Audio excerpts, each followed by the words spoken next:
Because of an absence of a systematic registration of citizens in Uganda, it is difficult to trace victims of child trafficking, and this has given culprits a chance to carry out their transit missions through this country with a lot of ease. Actual statistics on the trend may be difficult to be arrived at, since most communities at border points interact freely.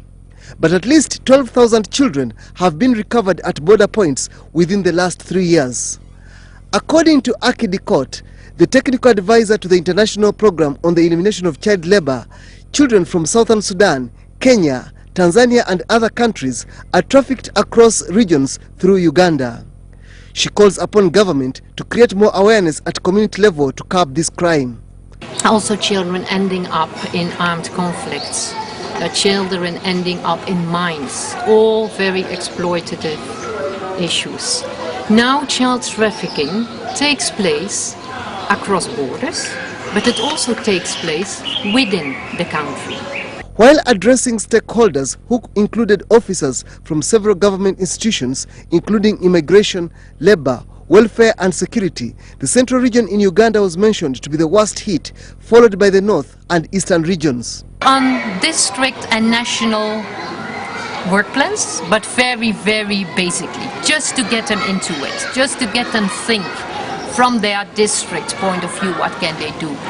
The International Labour Organization reports that increased poverty among both rural and urban communities is the major drive. This is facilitated by demand for cheap labor. Rebecca Emmanuel, WBS News.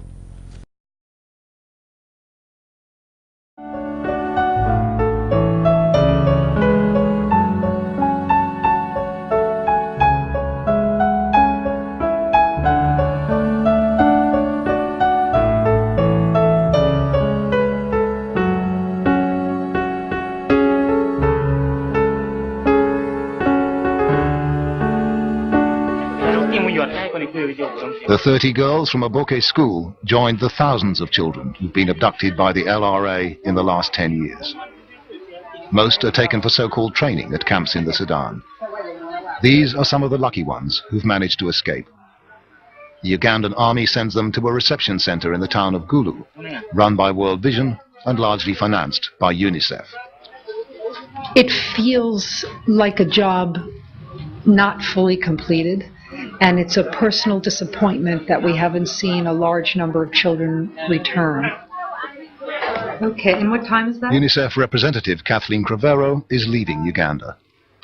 From this office in Kampala, she's conducted a 4-year campaign to alert the world to the horror of the LRA's war against children. To take the children of a community has the same and even more devastating sort of effect as raping the women of a community. It's demonstrating that that community is powerless and there is no line beyond which the terror will not go. That's one aspect of it. The second is that the LRA actually uses these children. They use them as beasts of burden. They use them as sexual slaves and so-called wives, rewards to commanders, and they use them as cannon fodder.